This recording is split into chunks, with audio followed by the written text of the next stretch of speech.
అల్లు అర్జున్ అన్న నిజంగా సినిమాని బతికిద్దామని చెప్పి బాగా అంటే బాగా ప్రయత్నిస్తున్నాడు భయ్య మా ఖమ్మంలోనే నా కళ్ళ ముందే 4 థియేటర్లు పోసాయి. Kinnerasani theatre, Raghava theatre, Nartaki theatre, Sundar max theatre. ఇప్పుడు ఈ 4 థియేటర్లు కూడా కనుమరుగైపోయాయి. ఉన్నటువంటి థియేటర్లన్నీ కూడా ఫంక్షన్ హాల్గా మారిపోతున్నాయి, బిల్డింగ్ లాగా మారిపోతున్నాయి, కాంప్లెక్స్లా మారిపోతున్నాయి.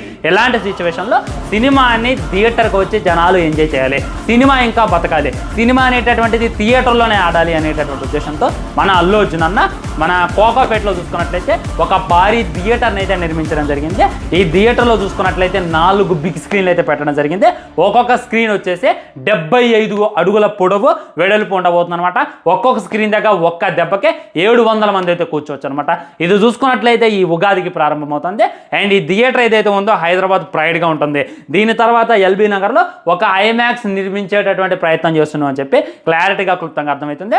ఆల్రెడీ ఆ థియేటర్ ఓపెనింగ్ జరిగింది. రేవంత్ రెడ్డి గారు రావడం జరిగింది. రేవంత్ రెడ్డి గారు అల్లు అర్జున్ గురించి ఎలివేషన్లు ఇవ్వటం, అక్కడ ఉన్నటువంటి పోస్టర్ గురించి వాటన్నిటిని వివరిస్తూ ఒక వీడియో చేశా. అది ఎప్పుడు ఓపెన్ అయ్యింది, అక్కడ టికెట్ ధర ఎంత ఉంది, అండ్ ఈ థియేటర్లో ఉన్నటువంటి గొప్పతనం ఏంది, ఏఎంబి థియేటర్లో లేనిది ఏంది, ఈ థియేటర్లో ఉన్నది ఏంది అని చెప్పి ఒక వీడియో చేశా. డెఫినెట్గా వెళ్ళండి, కింద కనపడతా లింక్ క్లిక్ చేయండి, ఆ వీడియో చూడండి, మీకైతే పిచ్చ క్లారిటీ వస్తుంది. మా ఖమ్మంలో కూడా ఒక థియేటర్ నిర్మించుకో అల్లు అర్జున్ అన్న